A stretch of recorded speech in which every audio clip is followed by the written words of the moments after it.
है, शहाब नामा उसने जो लिखा था।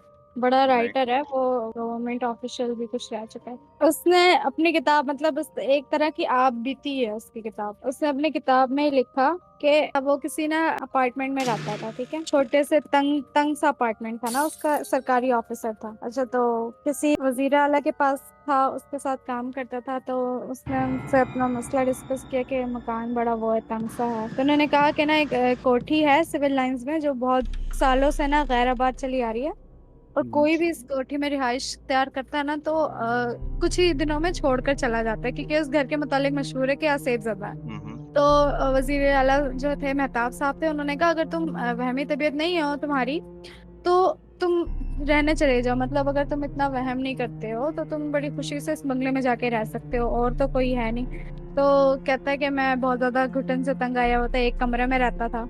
तो मैंने फौरन हामी भरी, और वो कोठी ना उसके नाम पे अलॉट हो गई। अब वो जो कोठी थी वो एक खूबसूरत सी थी, आसपास उसके लॉन फैला हुआ था। लॉन में घास उगी हुई थी ऊंची ऊंची, और आम और जामुन के वगैरह के पेड़ थे। तो अब कोठी से ना कोई काफी थोड़े फासले पर बावर्ची खाना था। उसके साथ ही वो दो सर्वेंट क्वार्टर्स होते हैं, उसमें मुलाजिम रहते थे, खानसमा होता है, कुक रहता था और ड्राइवर रहते थे। तो कहते कि उसमें एक ड्राइंग रूम था, एक डाइनिंग रूम था और 3 बेडरूम थे। तो उसने अपने लिए जो बेडरूम मुंतखब किया ना, उसका दरवाजा जो था वो डाइनिंग रूम की तरफ खुलता था। कहता है एक रात में सब दरवाजे और खिड़की वगैरह बंद करके बिस्तर पर लेटा किताब पढ़ा था, हम्म। और उसके पास कोई टेबल नहीं था आसपास, ठीक है, और बिजली का हम्म। स्विच जो था वो बेड से काफी दूर दीवार पे लगा हुआ था। तो कहता है मैंने 11 बजे के करीब अपनी किताब बंद करके रखी, और जब मैं उठने ही लगा था बिजली बंद करने के लिए, तो लाइट खुद ब खुद बंद हो गई। तो उसने कहा चलो ठीक है, कोई पेज ये ढीला हो गया होगा, ये इसलिए जिन बटन जिन अपने जो आप में है हिल गया। ज्यादातर इलेक्ट्रिशियन थे लगता है। बहुत केयरफुल था। और तो आप फिर क्यों उठ रहे सर, मैं कर लेता हूँ। अच्छा, वो जो अब वो पुराने जमाने के तुमने बटन देखे, वो ऐसे ऊपर करते थे नीचे करते थे, हाँ इस हाँ। तरह के बटन थे। तो ब्रेकर की पहले तरह। उसने, हाँ, ब्रेकर की तरह थे। तो उसने सोचा होगा कि कोई पेज ढीला हो गया होगा, लेकिन उसने सोचा कि जब बिजली बंद करने के लिए बटन जो है वो काफी जोर से ऊपर घुमाया जाता है, तो अगर वो हम्म। ढीला हो गया तो उसे नीचे गिरना चाहिए था, वो ऊपर कैसे उठ सकता है।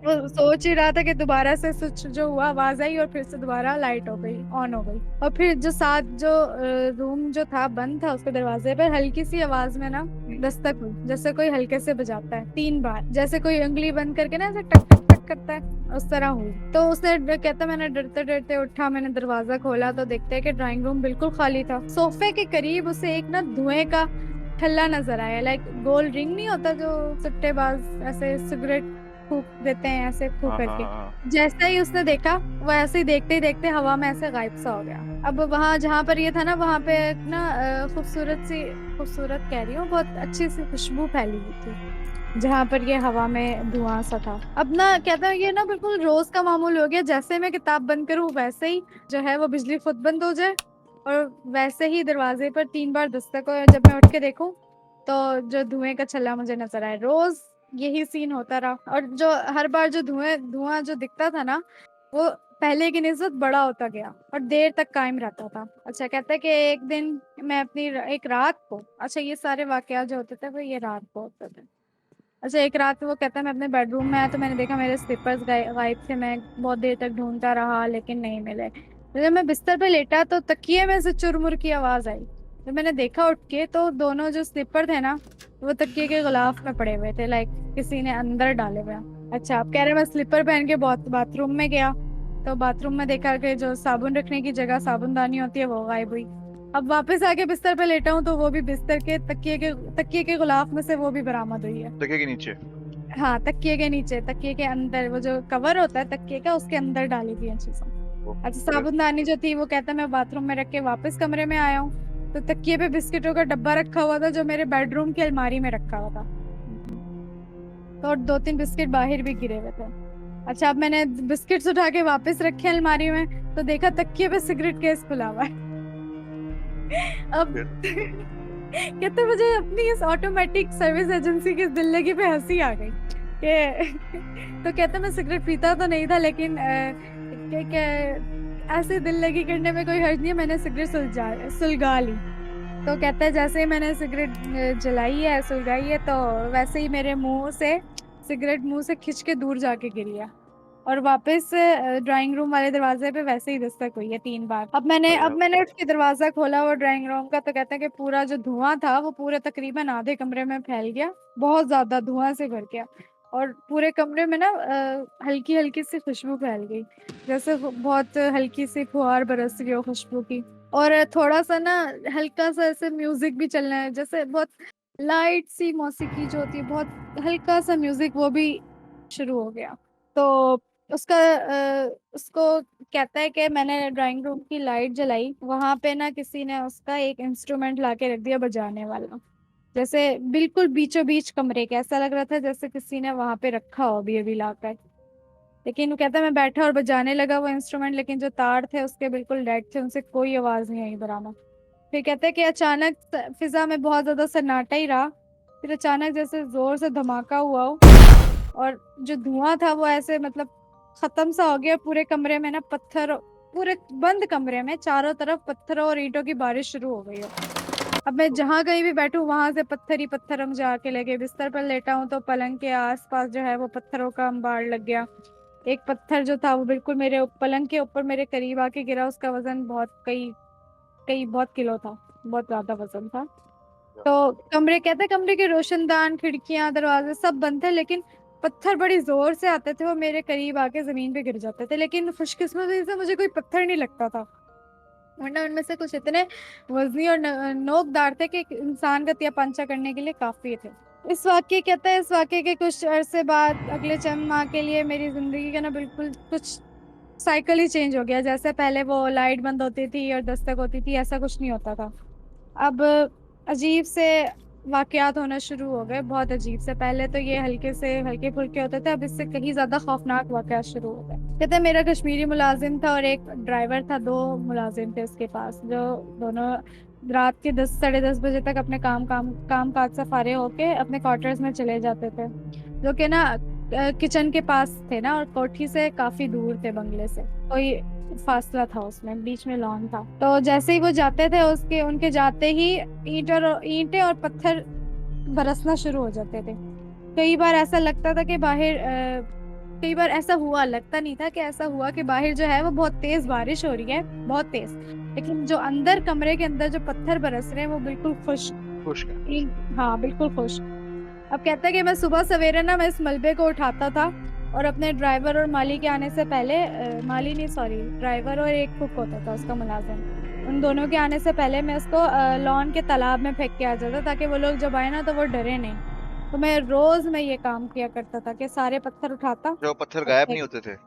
नहीं, वो पत्थर गायब नहीं होता था, वो वहीं पे रहते थे, वो खुद उनको छुपा देता था, कार्रवाई कर देता था, ताकि उसके जो मुलाजिम है वो डरे नहीं। अच्छा, ईंटों की बारिश के बाद ना घर के सब दरवाजे, खिड़कियां और रोशनदान खट खट करके खुद ब खुद खुल जाते थे और खुद ही बंद होता था। और बंद होते वक्त एक दूसरे से ऐसे टकराते थे जैसे आंधी आ रही हो, बार बार इस तरह लाइट्स जलती थी, बुझती थी। तो अगर किसी खुले दरवाजे को मैं बंद करने की कोशिश करता था तो वो नहीं करता था, और कोई बंद दरवाजे को खोलता था तो वो भी नहीं खुलता था। कहता है एक बंद दरवाजे को ना मैंने खोलने के लिए जरा ज्यादा जोर लगा दिया, तो चौखट उखड़ के गिर गई जमीन पर, और खुद कुछ देर बाद वो खुद ब खुद उछल के अपनी जगह पर फिट हो गई। अच्छा, कभी आधी आधी रात के करीब ना कभी ऐसा महसूस होता था कि मेरे जो कमरे की छत है उस पे कोई बहुत ज्यादा बोझ डाला जा रहा हो, कि वो चरमरा रही हो, जिस तरह छत के ऊपर बहुत बेहद वजनी बोझ हो, जैसे अभी छत जो है वो टूट के मेरे ऊपर आके गिरेगी। और कभी ऐसा लगता था बहुत सारे लोग ना छत पे उछल रहे हैं और धम धम कर रहे हैं, और आके पूरा कमरे में उनकी धुमक की आवाजें आती थी।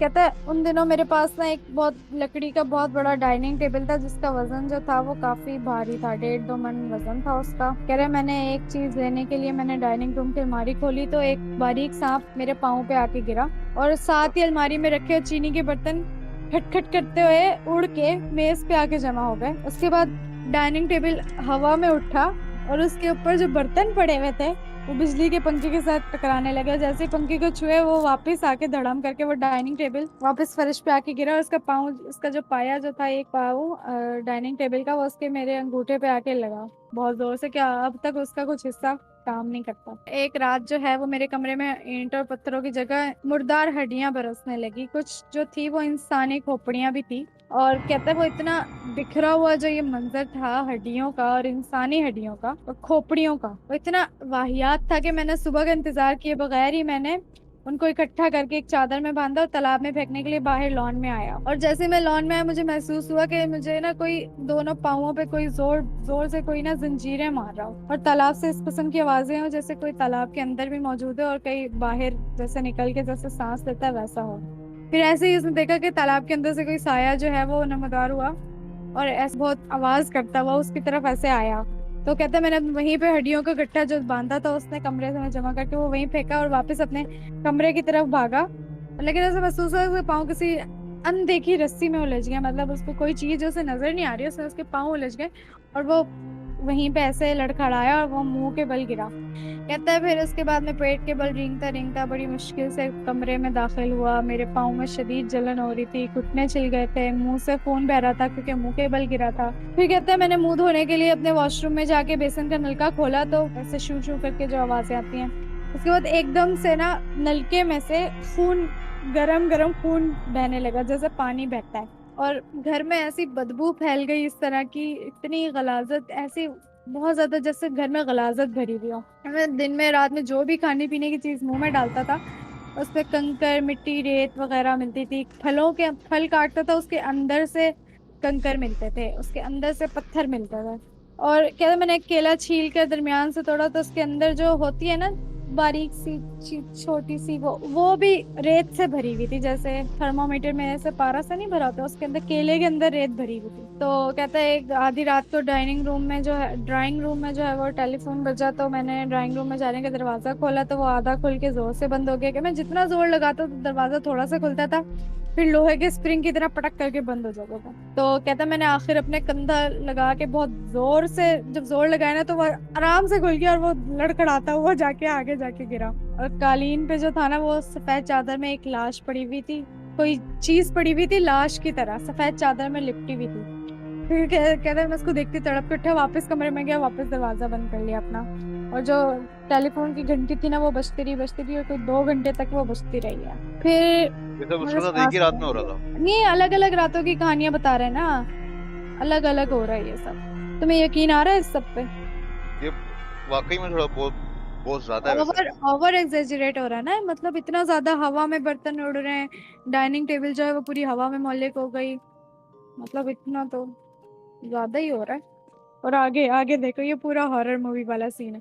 कहता है एक रोज बहुत तेज बारिश हो रही थी और रात के 2 बजे मेरे बेडरूम के बाहर लॉन में एक साइकिल की जो घंटी नहीं बजती ट्रंग ट्रंग करके, और आवाज आई जैसे तार वाला तार वाला। अच्छा पहले जमाने में ना लोग जैसे तार भिजवाते थे, कोई पैगाम भिजवाना होता था उसको तार कहते थे। तो कहते हैं कि बाहर मैंने झांका दरवाजे से तो वाकई बाहर तार वाला खड़ा हुआ था। उसकी जो यूनिफॉर्म होता है खाकी वर्दी होती है वो पहनी हुई थी, सर पे खाकी पगड़ी थी, गले में जो है वो थैला लटका हुआ था, वो अपनी बाईसाइकिल के साथ ना टेक लगाए खड़ा हुआ था। तो वो कहता है मैं इस माहौल में ना, इस खतरनाक से माहौल में एक जीते जागते इंसान को देखा तो मैंने थोड़ी सांस ली।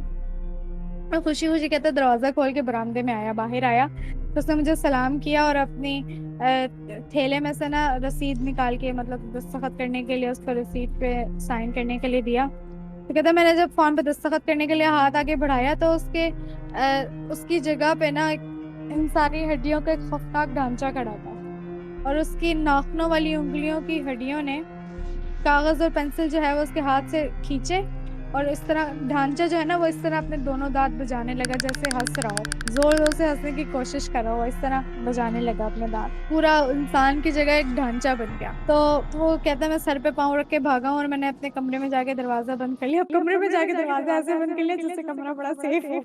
अच्छा कह रहा है फिर काफी देर तक वो बरामदे में हड्डियों के खटकने की आवाजें और दरवाजे पे घरौंचे मारने की आवाजें आती रही। कहता है इस तरह के बहुत सारे वाकयात जो है वो रात को 10:30 या 11 बजे शुरू होते थे और ठीक रात के 3 बजे खत्म हो जाता था। तो कहता है पहले तो मेरे लॉन में जो उसका लॉन जो था घर का आसपास कोठी के बहुत बड़ा फैला हुआ लॉन था। तो कहता है वहां पे बेशुमार मेंढक होते थे, झींगर होते थे। तो शाम होते ही वो बहुत ज्यादा टरटराते थे, बहुत आवाजें आती थी, मतलब पूरा माहौल होता था आवाजों का, जानवरों की आवाजों का, इस तरह की कीड़े मकोड़ों की, और चमगादड़ें भी रहती थी।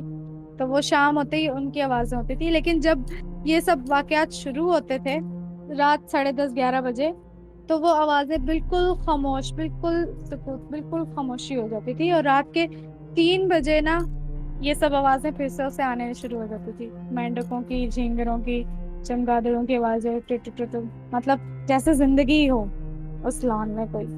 कहते हैं मैं रात के ये 4 साढ़े 4 घंटे गुजारना बहुत जान जोखों का काम था, बहुत तन्हा गुजारना।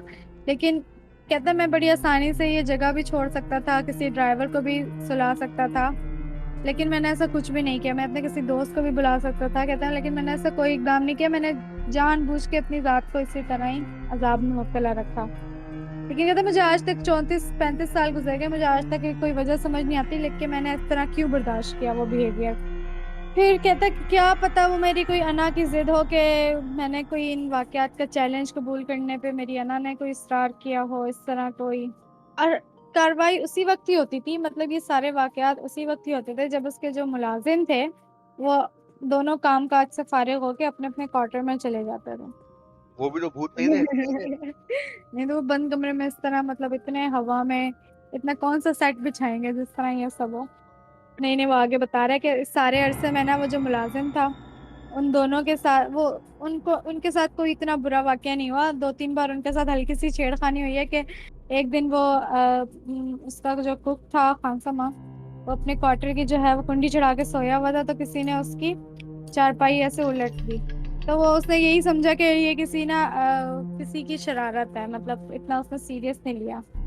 दो दूसरा जो था ड्राइवर था, उसको कभी कभार ना उसके हड्डियां पड़ी हुई मिलती थी अपने क्वार्टर में से, तो उसका ख्याल था कि ये सारे आवारा बिल्ली और कुत्ते जो हैं वो छोड़ के चले जाते हैं, मतलब पूरे दिन भर जो है वो लॉन में ऐसे मंडलाते रहते थे, तो इसी तरह वो छोड़ के चले जाते थे। लेकिन जो है वो ड्राइवर था वो पूरा वक्त जो है वो अपने क्वार्टर का दरवाजा बंद करता था जब भी वो होता था। लेकिन वो फिर उसने इतना ज्यादा डीप में नहीं सोचा कि बंद दरवाजे के बाहर जो बिल्ले कुत्ते बिल्लियां होते हैं वो अंदर कैसे हड्डियां छोड़ के आते हैं, उसने इस बात पे कभी गौर नहीं किया, मतलब वो हल्का लेता था इस चीजों को। तो कहते हैं ये सारे जो वाकयात जो होते थे ना वो सिर्फ उस बंगले के अंदर ही होते थे, और बाहर कुछ नहीं होता था। तो कहते हैं कई कई महीने मैंने इसी तरह गुजार दिए, बहुत इस तरह के ही खौफनाक और हैबतनाक वाकयात में इसी तरह ही उसने उस अजाब में गुजार दिया। तो फिर उसने कुछ वो उसकी खोज वगैरह लगाई, तो उसने ये राज खुला कि उस यहाँ पर इस बंगले में एक 18 20 साल पहले एक आईसीएस का एक अयाश ऑफिसर रहता था। तो उसने शादी का झांसा देकर एक इलाहाबाद में एक कॉलेज की लड़की पढ़ती थी उसको वरगलाया और खुफिया तौर पे अपने साथ यहाँ पर ले आया। शादी उसने करनी नहीं थी, नहीं की। और जब 7 8 महीने बाद जब वो माँ बनने के करीब हुई, तो उसने उसको लाश को ना उसने उसको गला घोट के मार डाला और उसकी लाश को ड्राइंग रूम के कोने में दफन कर दिया। तो आगे जो है वो बहुत ज्यादा ओवर एग्जेजरेट हो रहा है। ये बात नहीं बताई गई कि उसने किस तरह राब्ता किया और उसका नाम किस तरह मालूम हुआ उस लड़की की रूह का। तो वो कहता है कि जो बिमला की जो माँ है, बिमला नाम था उस लड़की का, उसकी माँ जो है वो इलाहाबाद में इंतजार कर रही थी, और वो जो बिमला की जो रूह थी वो यही कोशिश थी कि वो किसी तरह अपनी माँ तक अपनी सूरत हाल पहुंचा दे कि वो इंतजार न करे और वो मर चुकी है, और उसका जो ढांचा है वो खोद के निकाला जाए और उसका आखिरी अंतिम संस्कार जो भी क्रियाक्रम जो होता है वो किया जाए उसके धर्म के मुताबिक, उसके मजहब के मुताबिक।